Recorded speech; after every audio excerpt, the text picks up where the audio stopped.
Messieurs les présidents, Votre Altesse royale, Mesdames et Messieurs, Presidents, Your Royal Highnesses, ladies and gentlemen. So here we are. This is now the third day of our World Policy Conference.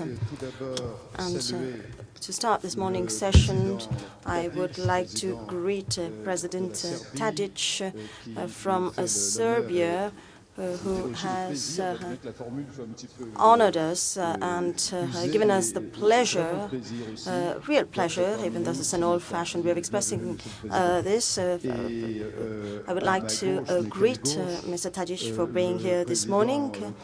On my left, there is President Couchepin. Couchepin is the president of the Swiss Confederation, and somehow he always manages to do some very exciting things apart from being the president of the Swiss Confederation. Thank you for joining us, sir.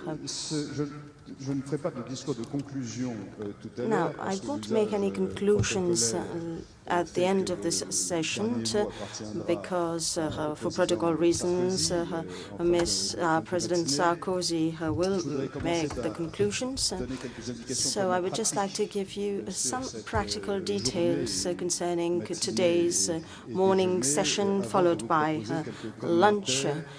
And then I will make a few comments, after which we will begin this plenary session. Now, a few housekeeping details. We will have a session on the topic which is dear to us, how to improve world governance. This session will be moderated by our friends Stefan Pauli and Jim Hoagland. As we were saying, as a joke, Stefan Pauli from the Washington Post and Jim Hoagland from France Inter. Well, this is perhaps what will happen in the future as an outcome of this conference. And at some point in time, Christophe de Margerie, CEO of Total, will join us. He's not a head of state yet, but he is at the head of one of the largest oil companies in the world, and therefore he has in-depth geopolitical knowledge. He knows all about the geopolitics of politics of energy. And we thought that this issue of world governance has only been covered from the financial point of view and has left aside the other aspects. That's why Mr. Margerie will take the floor. I think Mr. Tadic has to leave at about 11 o'clock. President Couchepin, I think, will stay with us because he is also going to host one of the lunches. And as I was saying, Christophe de Margerie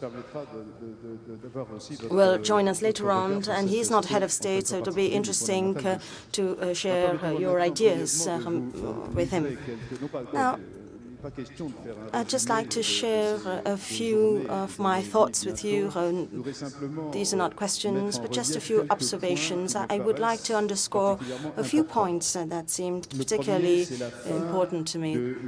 The first one is the end of a unipolar world. I said earlier that my conviction is that we have now fully entered the 21st century, and therefore we are witnessing the end of unipolarity.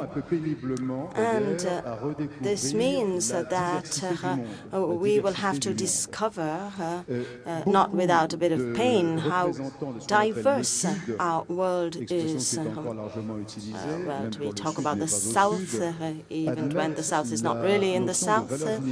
And so we have to talk about the South, take on board these aspects, and also take on board the aspects of universal values, such as human rights and democracy.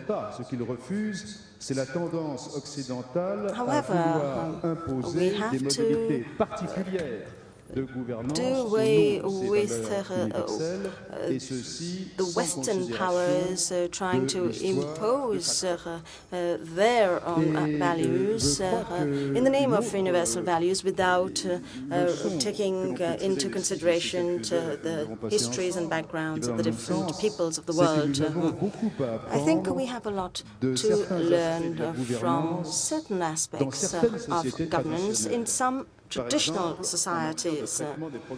For instance, when it comes to minority-related issues, well, I'm from the Western world, I'm a Westerner myself, and we always tend to preach to the rest of the world. And we know that the issue of minorities is a crucial one, and it's something that we will have to address in the years to come. And I think it is really in our interest to understand how certain traditional societies operate and learn a few lessons from them. There is no reason why this learning process shouldn't be a mutual one. There's another point that is particularly striking, and this is something that came up yesterday morning, and this ties in with what the Mexican representative said, and that is, unfortunately, current universal trends are not all necessarily moving towards greater democracy. And our Mexican friend talked about, in fact, a loss of legitimacy of democracy, especially in Latin America and in even other regions of the world. And this is something that we need to think about very carefully.